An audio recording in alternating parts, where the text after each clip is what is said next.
nem azt mondom, hogy felháborító, de nagyon-nagyon meglepett, hogy ezt így csinálják. A motoros jogsik nagyon máshogy működik, mint otthon. Itt mindenkinek át kell menni egy ilyen alapképzésen.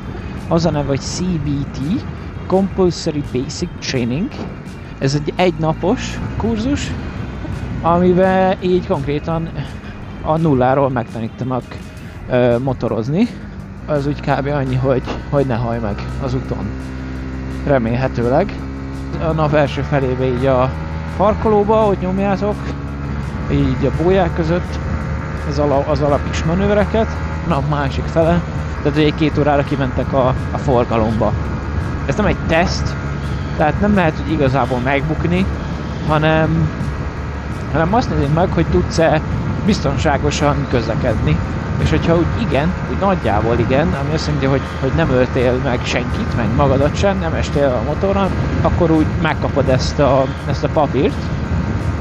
És amint ez megvan, onnantól kezdve vezethetsz 125 köbcentis motort, és mindent, ami alatta van, a következő 2 évben, úgyhogy kirakod a motorra ezeket az elbetűket, ugye előre-hátra, hogy te egy tanuló vezető vagy. Van egy-2 dolog, amit nem tudsz megcsinálni, tehát nem vihetsz magaddal utast, és nem mehetsz fel az autópályára.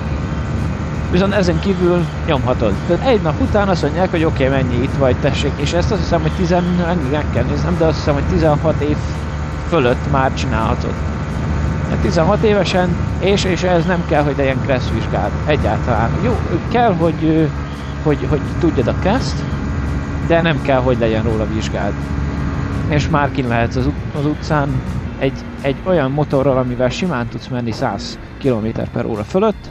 Ez ugye a magyar viszonylathoz képest nekem teljesen, nem azt mondom, hogy felháborító, de nagyon-nagyon meglepett, hogy ezt így csinálják. Aztán egy kicsit máshogy is néztem azokra, akik tanuló motorosok, mert igazából akár lehet 16 éves gyerek, aki most van először forgalomba.